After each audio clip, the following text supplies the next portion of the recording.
Hello friends, ನೀವಿನ್ನ ನಮ್ಮ ಚಾನಲ್ಗೆ subscribe ಮಾಡ್ಕೊಂಡಿಲ್ಲ ಅಂದರೆ ಈ ಕೂಡಲೇ ಹೋಗಿ ಸಬ್ಸ್ಕ್ರೈಬ್ ಮಾಡಿಕೊಂಡು ಪಕ್ಕದಲ್ಲಿ ಕಾಣಿಸಿರೋ ಬೆಲ್ ಐಕಾನ್ನ ಕ್ಲಿಕ್ ಮಾಡ್ಕೊಳ್ಳಿ. ನಾಳಿನ ಸಂಚಿಕೆಯಲ್ಲಿ ಏನಾಗ್ತಿದೆ ಅಂತ ನೋಡೋಣ. ಸೂರ್ಯ ಮತ್ತು ರವಿ ಎಲ್ಲರೂ ಕೂಡ ಫಂಕ್ಷನ್ಗೆ ಅಂತ ಚೌಟ್ರಿಗೆ ಹೊರಟಿರ್ತಾರೆ.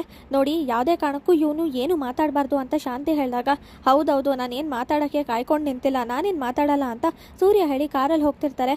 ಬಾ, ಸೂರ್ಯನ ಕಾರಲ್ಲೇ ಹೋಗಿ ಕೂತ್ಕೊಳ್ಳೋಣ ಅಂತ ರಂಗನಾಥ್ ಹೇಳಿದಾಗ, ಏನು ಬೇಕಾಗಿಲ್ಲ, ನಾವು ಕ್ಯಾಬ್ ಬುಕ್ ಮಾಡಿದ್ದೀವಿ, ನಾನು ಮನೋಜನ ಜೊತೆನೇ ಬರ್ತೀನಿ ಅಂತ ಕಸ್ತೂರಿ ಜೊತೆ ಶಾಂತಿ ಹೋಗ್ತಾರೆ. ಹಾಗೆ ಇನ್ನೂ ಬರಲಿಲ್ವಲ್ಲ ಬೀಗರು, ಅಲ್ಲ ಆ ಸೂರ್ಯ ಬಂದು ಜಗಳ ಆಡ್ತಾನೆ ಅಂತ ಅನ್ಕೊಂಡಿದ್ಯಾ ಅಂತ ವಾಸುದೇವ್ ಕೇಳಿದಾಗ, ಖಂಡಿತವಾಗ್ಲೂ ಜಗಳ ಆಡ್ತಾನೆ, ಆದರೆ ಅವ್ನು ಏನು ಮಾಡದೆ ಸುಮ್ಮನೆ ಇದ್ರೂ ಕೂಡ ಅವ್ರ ಅಪ್ಪನ ಮಾತು ಕೇಳಿಕೊಂಡು ನಾವು ಜಗಳ ಆಗೋ ಥರ ಮಾಡೇ ಮಾಡ್ತೀವಿ ಅಂತ ಇಲ್ಲಿ ಶ್ರುತಿ ತಾಯಿ ಹೇಳ್ತಾರೆ. ಏನೋ ಒಟ್ನಲ್ಲಿ ನನ್ನ ಮಗಳು ನನ್ನ ಮನೆಗೆ ವಾಪಸ್ ಬಂದರೆ ಅಷ್ಟೇ ಸಾಕು, ಮಗಳು ಅಳಿಯ ನಮ್ಮ ಜೊತೆನೇ ಇರಬೇಕು ಅಂತ ವಾಸುದೇವ್ ಹೇಳ್ತಾರೆ. ನೋಡಿ, ಇನ್ನೇನು ಬಂದ್ಬಿಡ್ತಾರೆ ಅನ್ಸುತ್ತೆ, ಯಾಕೆ ಇನ್ನೂ ಬಂದಿಲ್ಲ ಅಂತ ಕಾಯ್ತಾ ನಿಂತಿರ್ತಾರೆ ವಾಸುದೇವ್ ಮತ್ತು ಅವ್ರ ಹೆಂಡತಿ ಶೀಲಾ. ಅಷ್ಟರಲ್ಲಿ ಇಲ್ಲಿ ಶಾಂತಿ ಎಲ್ಲರೂ ಬಂದಿದ ತಕ್ಷಣ, ಓಹ್ ಬೀಗ್ರೆ ಬನ್ನಿ ಬನ್ನಿ ಅಂತ ಸ್ವಾಗತ ಮಾಡ್ತಾರೆ. ಬರೋದು ಸ್ವಲ್ಪ ಲೇಟ್ ಆಗೋಯ್ತಾ, ಜನ ಎಲ್ಲ ಬಂದ್ಬಿಟ್ಟಿದ್ದಾರೆ, ತಡ ಆಯ್ತಾ ನಾವು ಬಂದಿದ್ದು ಅಂತ ಶಾಂತಿ ಹೇಳಿದಾಗ, ಅಯ್ಯೋ ಹಾಗೇನಿಲ್ಲ, ಸರಿಯಾದ ಸಮಯಕ್ಕೆ ನೀವೆಲ್ಲರೂ ಬಂದಿದ್ದೀರಾ, ಇನ್ನೂ ಸ್ವಲ್ಪ ಹೊತ್ತು ಫಂಕ್ಷನ್ ಶುರುವಾಗುತ್ತೆ, ಎಲ್ಲರೂ ಹೋಗಿ ಆರಾಮಾಗಿ ಕೂತ್ಕೊಂಡು ಜ್ಯೂಸ್ ಎಲ್ಲ ಕುಡಿದು ಸುಧಾರಿಸ್ಕೊಳ್ಳಿ, ಹಾಗೆ ರವಿ ಮತ್ತೆ ಶ್ರುತಿ ಹೋಗಿ ರೆಡಿ ಆಗಲಿ ಅಂತ ಶ್ರುತಿ ತಾಯಿ ಹೇಳ್ತಾರೆ. ಓ ಚೆನ್ನಾಗಿದ್ಯಾ ರಂಗನಾಥ್, ಹೇಗಿದ್ಯಾ, ಈಗ ಬಂದ ಬಾಬಾ ಅಂತ ವಾಸುದೇವ್ ಹೇಳಿದಾಗ, ಏನಿದು ಈ ಥರ ಮಾತಾಡ್ತಿದ್ದಾರೆ ಅಂತ ತುಂಬಾನೇ ಕೋಪ ಮಾಡ್ಕೋತಾರೆ ರಂಗನಾಥ್. ಅಂದರೆ ರಂಗನಾಥ್ ಬನ್ನಿ ಚೆನ್ನಾಗಿದ್ದೀರಾ ಅಂತ ವಾಸುದೇವ್ ಹೇಳ್ತಾರೆ. ಅವ್ರು ನಮ್ಮ ಬೀಗರು ಸ್ವಲ್ಪ ಈಗ ಮರ್ಯಾದೆ ಕೊಟ್ಟು ಮಾತಾಡಬೇಕು, ಹೀಗೆಲ್ಲ ಹೋಗು ಬಾ ಅಂತ ಹೇಳಬಾರ್ದು ರೀ, ಹೆಣ್ಣು ಕೊಟ್ಟಿರೋರಲ್ವಾ ಅಂತ ಇಲ್ಲಿ ಶ್ರುತಿ ತಾಯಿ ಹೇಳ್ತಾರೆ. ಓ ಹೌದಲ್ವಾ, ಕ್ಷಮಿಸು ರಂಗನಾಥ್, ಗೊತ್ತಾಗ್ಲಿಲ್ಲ ನನಗೆ, ಹಳೇದ್ರ ಥರನೇ ಮಾತಾಡ್ಬಿಟ್ಟೆ ನಾನು. ಈಗ ಎಷ್ಟೇ ಆಗಲಿ ನೀವು ನನ್ನ ಬೀಗರು, ಹಾಗೇನೆ ನನ್ನ ಮಗಳು ಮಾವ ಅಲ್ವಾ, ಅದಕ್ಕೆ ನಿಮಗೆ ಮರ್ಯಾದೆ ಕೊಡಲೇಬೇಕು, ತುಂಬ ಮರ್ಯಾದೆ ಕೊಡಬೇಕು ಅಂತ ವಾಸುದೇವ್ ಹೇಳ್ತಾರೆ. ಹೋಗಿ ಹೋಗಿ ಎಲ್ಲರೂ ರೆಡಿಯಾಗಿ ಹೋಗಿ ಅಂತ ಶ್ರುತಿ ತಾಯಿ ಕಳಿಸ್ತಾರೆ. ಶ್ರುತಿ ಹೇಗಿದ್ಯಮ್ಮ, ರವಿ ಹೇಗಿದ್ದೀರಾ ಅಂತ ಇಬ್ರು ಕೂಡ ಮಾತಾಡ್ತಿರ್ತಾರೆ ರವಿ ಮತ್ತೆ ಶ್ರುತಿ ಜೊತೆ. ಸೂರ್ಯ ಕಾರ್ ಪಾರ್ಕ್ ಮಾಡಿ ಬರ್ತೀನಿ, ನೀನು ಒಳಗಡೆ ಹೋಗು ಅಂತ ಮೀನಾ ಹತ್ರ ಹೇಳಿದಾಗ, ಇಲ್ಲ ನಾನು ಕೂಡ ಇಲ್ಲೇ ಇರ್ತೀನಿ, ಒಟ್ಟಿಗೆ ಹೋಗೋಣ ಬನ್ನಿ ಅಂತ ಮೀನಾ ಕಾಯ್ತಾ ಇರ್ತಾಳೆ. ಆಗ ಸೂರ್ಯ ಕಾರ್ ಪಾರ್ಕ್ ಮಾಡಿ ಬಂದಿದ ತಕ್ಷಣನೇ, ರೀ ನೋಡಿ ಇಲ್ಲೇ ಶುರು ಹಚ್ಕೋಬೇಡಿ, ಆಮೇಲೆ ದಯವಿಟ್ಟು ಒಳಗಡೆ ಹೋದ್ಮೇಲೆ ಏನು ಮಾತಾಡಬಾರ್ದು ನೀವು ಅಂದಾಗ, ಅಮ್ಮ ತಾಯಿ ನಾನು ಏನು ಮಾತಾಡಲ್ಲ ಬಿಡಮ್ಮ ಮೀನಮ್ಮ, ಯಾಕೆ ಇಷ್ಟು ಸಲ ಹೇಳ್ತಿದ್ಯಾ ಅಂತ ಸೂರ್ಯ ಹೇಳ್ತಾನೆ. ಈಗ ನೀವು ಕಾರ್ನ ಆಫ್ ಮಾಡಿದ್ದೀರಾ ಅಲ್ವಾ, ಮತ್ತೆ ನಾವು ವಾಪಸ್ ಹೋಗ್ಬೇಕಾದ್ರೆ ಮನೆಗೆ ಆವಾಗಲೇ ಸ್ಟಾರ್ಟ್ ಮಾಡೋದಲ್ವಾ, ಅದೇ ಥರನೇ ನೀವು ಈಗ ಬಾಯಿನ ಆಫ್ ಮಾಡ್ಕೊಳ್ಳಿ, ಹಾಗೆ ವಾಪಸ್ ಮನೆಗೆ ಹೋಗ್ಬೇಕಾದ್ರೆ ಮತ್ತೆ ಮಾತಾಡಿ ಆಯ್ತಾ ಅಂತ ಮೀನಾ ಹೇಳ್ತಾಳೆ. ಅಯ್ಯೋ ತಾಯಿ ಆಯಿತು, ಇನ್ನೇನು ಮಾತಾಡಲ್ಲ ನಾನು, ನೋಡ್ತಾ ಇರು, ಒಂದೇ ಒಂದು ಪದ ಕೂಡ ನನ್ನ ಬಾಯಿಂದ ಹೊರಗಡೆ ಬರಲ್ಲ ಅಂತ ಒಳಗಡೆ ಮಾತಾಡ್ಕೊಂಡು ಹೋಗ್ತಾ ಇರ್ತಾರೆ. ಅಷ್ಟರಲ್ಲಿ ವಾಸುದೇವ್ ಮತ್ತು ಶೀಲಾ ನೋಡಿದ ತಕ್ಷಣ ತುಂಬ ಕೋಪ ಮಾಡ್ಕೋತಾರೆ ಸೂರ್ಯ ಮತ್ತು ಮೀನಾನ. ಚೆನ್ನಾಗಿದ್ದೀರಾ, ಬನ್ನಿ ಬನ್ನಿ ಅಂತ ಹೇಳಿದಾಗ, ಓ ತುಂಬಾ ಚೆನ್ನಾಗಿದ್ದೀವಿ ಅಂತ ಸೂರ್ಯ ನಮಸ್ಕಾರ ಮಾಡ್ತಾರೆ. ಯಾಕೆ ಈ ಥರ ವಿಚಿತ್ರವಾಗಿ ಆಡ್ತಿದ್ದಾರೆ, ನಾವು ಮಾತಾಡ್ತಿದ್ರು ಅಂತ ಮೀನಾ ಹತ್ರ ಕೇಳಿದಾಗ, ಅದೇನಿಲ್ಲ, ಅವ್ರು ಸ್ವಲ್ಪ ಮಾವ ಹೇಳಿದ್ರಲ್ವಾ ಅದಕ್ಕೆ ಆ ಥರ ಆಡ್ತಿದ್ದಾರೆ ಅಷ್ಟೇ ಅಂತ ಮೀನಾ ಹೇಳಿ ಒಳಗಡೆ ಹೋಗ್ತಾರೆ. ಸರಿ, ಹಾಗಾದರೆ ಶಾಸ್ತ್ರಗಳೆಲ್ಲ ಶುರುವಾಗುತ್ತೆ, ನೀವು ಹೋಗಿ ರೆಡಿಯಾಗಿ ಅಂತ ಮಾತಾಡ್ತಿರ್ತಾರೆ. ನಮ್ಮ ಬೀಗರು ಎಷ್ಟು ದೊಡ್ಡವರಲ್ವಾ, ಎಷ್ಟು ದೊಡ್ಡ ಚೌಟ್ರಿ ಮಾಡಿದ್ದಾರೆ ಅಂತ ಶಾಂತಿ ಹೇಳಿದಾಗ, ಹೌದೌದು ತುಂಬ ದೊಡ್ಡ ಮನೆಯವರಲ್ವಾ, ಅದಕ್ಕೇನೆ ಒಂದೇ ಒಂದು ಕರಿಮಣಿ ಬದಲಾಯಿಸೋವಂಥ ಶಾಸ್ತ್ರನ ಇಷ್ಟು ದೊಡ್ಡ ಚೌಟ್ರಿಲಿ ಮಾಡ್ತಿದ್ದಾರೆ ನೋಡು, ತುಂಬ ಪುಣ್ಯ ಮಾಡಿದ್ಯಾ ಇಂಥ ಮನೆಯಿಂದ ಹೆಣ್ತರಕ್ಕೆ ಅಂತ ಕಸ್ತೂರಿ ಹೇಳ್ತಾರೆ.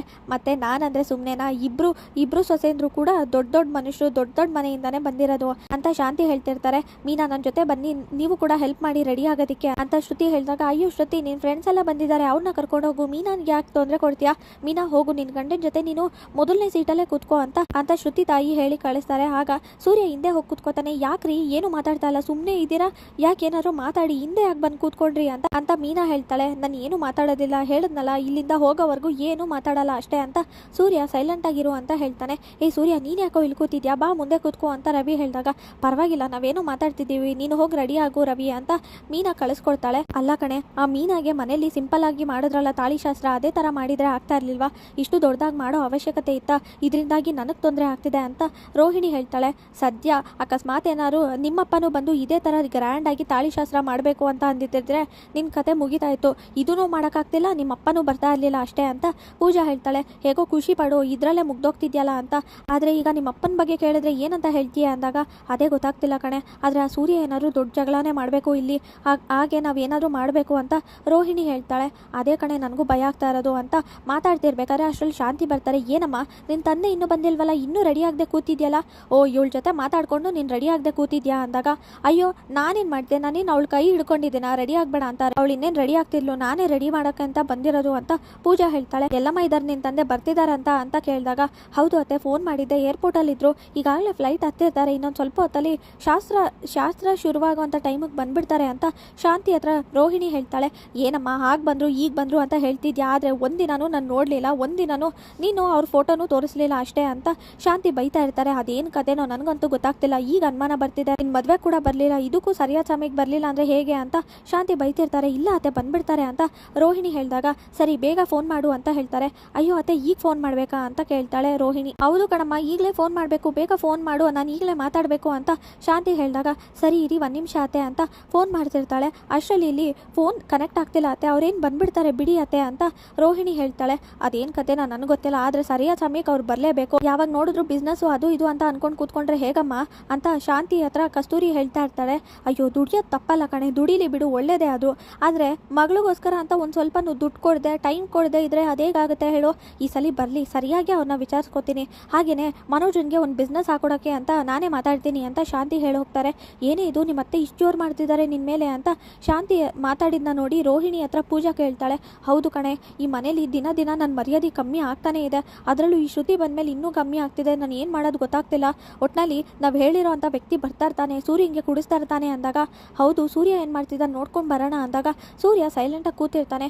ಇವನೇನೆ ಗಲಾಟೆ ಮಾಡ್ತಾನೆ ಅಂದರೆ ಸೈಲೆಂಟಾಗಿ ಕೂತಿದ್ದಾನೆ, ಅಲ್ಲ ನಿಜವಾಗ್ಲೂ ಇವನು ಗಲಾಟೆ ಮಾಡಿ ಜಗಳ ಮಾಡ್ತಾನಾ ಕಣೆ ಅಂತ ರೋಹಿಣಿ ಹೇಳ್ತಾಳೆ. ಇಲ್ಲ ಕಣೆ, ನಾನು ಕರೆಸಿರೋ ಅಂಥ ವ್ಯಕ್ತಿ ಖಂಡಿತವಾಗ್ಲೂ ಸೂರ್ಯ ಹಿಂಗೆ ಕುಡಿಸ್ತಾರೆ, ಆಮೇಲೆ ಜಗಳ ಹಾಗೆ ಆಗುತ್ತೆ ನೋಡ್ತಾ ಇರೋ, ಅದಾದಮೇಲೆ ನಿಮ್ಮ ತಂದೆ ವಿಷಯನೂ ಎಲ್ಲರೂ ಮರ್ತೋಗ್ತಾರೆ, ಇಲ್ಲಿ ದೊಡ್ಡ ಜಗಳನೇ ಆಗಿ ಆ ಸೂರ್ಯನ ಹೊರಗಡೆ ಹಾಕ್ತಾರೆ ಅಂತ ಪೂಜಾ ಹೇಳ್ತಿರ್ತಾಳೆ. ಸದ್ಯ ಅಷ್ಟಾದರೆ ಸಾಕು ಅಂತ ಯೋಚನೆ ಮಾಡ್ತಿರ್ಬೇಕಾರೆ ಇಲ್ಲಿ ರಂಗನಾಥ್ ಹತ್ರ ವಾಸುದೇವ್ ಮಾತಾಡೋಕ್ಕೆ ಅಂತ ಹೋಗ್ತಾರೆ. ಆಗ ಕಾಲ್ ಮೇಲೆ ಕಾಲು ಹಾಕ್ಕೊಂಡು ರಂಗನಾಥ್ ಕಾಲಿಗೆ ಟಚ್ ಮಾಡ್ತಾ ಇರ್ಬೇಕಾರೆ ಅದನ್ನ ನೋಡ್ತಾ ಇರ್ತಾರೆ ರಂಗನಾಥ್. ಏನೋ ಇದು ಬೇಕು ಬೇಕು ಅಂತ ಟಚ್ ಮಾಡೋ ಥರ ಇದೆಯಲ್ಲ, ಅಲ್ಲ ಇವ್ರು ಬೇಕು ಅಂತಾನೆ ಟಚ್ ಮಾಡಿ ನಿನಗೆ ಅವಮಾನ ಮಾಡಬೇಕು ಅಂತ ಈ ಥರ ಮಾಡ್ತಿರ್ಬೇಕು ಅಂತ ರಂಗನಾಥ್ ಹತ್ರ ಹೇಳ್ತಾ ಇರ್ತಾರೆ. ರಂಗನಾಥ್ ಫ್ರೆಂಡು ಪರವಾಗಿಲ್ಲ ಸುಮ್ಮನೆ ಇರೋ, ಸೂರ್ಯ ಬೇರೆ ಬಂದಿದ್ದಾರೆ, ಇದನ್ನೇನಾದ್ರು ಕೇಳಿಸ್ಕೊಂಡು ಅವನೇನಾದ್ರು ನೋಡಿದ್ರೆ ಸುಮ್ಮನೆ ದೊಡ್ಡ ಗಲಾಟೆನೇ ಆಗುತ್ತೆ ಅಂತ ರಂಗನಾಥ್ ಹೇಳಿ ಸುಮ್ಮನೆ ಆಗು ಅಂತ ಹೇಳ್ತಾರೆ. ಇದನ್ನ ಸೂರ್ಯ ನೋಡ್ತಿರ್ಬೇಕಾರೆ ವಾಸುದೇವ್ ಮೇಲೆ ಕೋಪ ಮಾಡ್ಕೋತಾರೆ. ಮೀನಾ ಅಲ್ಲಿ ನೋಡಲ್ಲಿ ನನ್ನ ಸುಮ್ಮನೆ ಕುತ್ಕೋ ಅಂತ ಹೇಳ್ದಿರ್ತಾನೆ, ಆದರೆ ನಾನು ಸುಮ್ಮನೆ ಕೂತಿದ್ರು ಕೂಡ ಆ ವಾಸುದೇವ್ ಹೋಗಿ ನಮ್ಮ ಅಪ್ಪನಿಗೆ ಅವಮಾನ ಆಗೋ ಥರ ನಡ್ಕೋತಾ ಇದ್ದಾನೆ ಅಂತ ಕೋಪ ಮಾಡ್ಕೋತಾ ಇರ್ತಾನೆ ಸೂರ್ಯ. ಆಗ ವಾಸುದೇವ್ ಹತ್ರ ಮಾತಾಡೋಕ್ಕೆ ಅಂತ ಸೂರ್ಯ ಹೋಗಿದ ತಕ್ಷಣನೇ ಏನು ಸೂರ್ಯ ಮಾತಾಡಕ್ಕೆ ಬಂದಿದ್ಯಾ, ಏನು ವಿಷಯ ಅಂತ ವಾಸುದೇವ್ ಕೇಳ್ತಾರೆ. ಸೂರ್ಯ ಅದೆಲ್ಲ ಏನು ಬೇಡ, ಅವ್ರ ಹತ್ರ ಏನು ಮಾತಾಡ್ತೀಯ ನೀನು, ಬಾ ಕೂತ್ಕೋ ಅಂತ ರಂಗನಾಥ್ ಹೇಳ್ತಾರೆ. ಅಪ್ಪ ಒಂದು ನಿಮಿಷ ಮಾತಾಡ್ತೀನಿ ಇರಪ್ಪ ಅಂತ ಸೂರ್ಯ ಹೇಳ್ತಾನೆ. ಅಯ್ಯೋ ರೀ ಏನು ಮಾತಾಡ್ತೀರಾ, ಮಾವನೇ ಹೇಳ್ತಿದ್ದಾರಲ್ಲ ಸುಮ್ಮನೆ ಕೂತ್ಕೊಳ್ಳಿ ಅಂತ ಮೀನಾ ಹೇಳ್ತಾಳೆ. ಇಲ್ಲ ಕಣೆ, ಇದು ಬೇಕು ಬೇಕು ಅಂತಾನೆ ಇವ್ರು ಅವಮಾನ ಮಾಡ್ತಾ ಇರೋದು, ಇಲ್ಲಿ ಕರೆಸಿ ನಮ್ಮನ್ನ ಅವಮಾನ ಮಾಡೋಕ್ಕೆ ಅಂತ ಹೊಟ್ಟಿದ್ದಾರೆ. ನೋಡು ಮೀನಾ, ನನಗೇನಾದರೂ ಆದರೂ ಪರವಾಗಿಲ್ಲ, ಆದರೆ ಅಪ್ಪಂಗೇನಾದ್ರು ಅವಮಾನ ಆದರೆ ಅದು ಯಾರಾಗಿದ್ರು ನಾನು ಸುಮ್ಮನೆ ಬಿಡಲ್ಲ, ಇವರು ಸಂಬಂಧಿಕರು ಅಂತಲೂ ನೋಡಲ್ಲ ಅಂತ ಸೂರ್ಯ ಕೋಪ ಮಾಡ್ಕೊಂಡು ಹೇಳ್ತಾನೆ.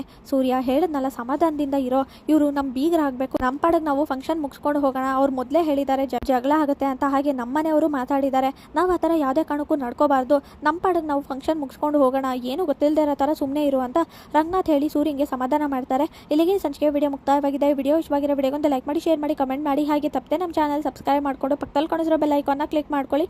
ವಿಡಿಯೋ ನೋಡಿದ್ದಕ್ಕೆ ಧನ್ಯವಾದಗಳು.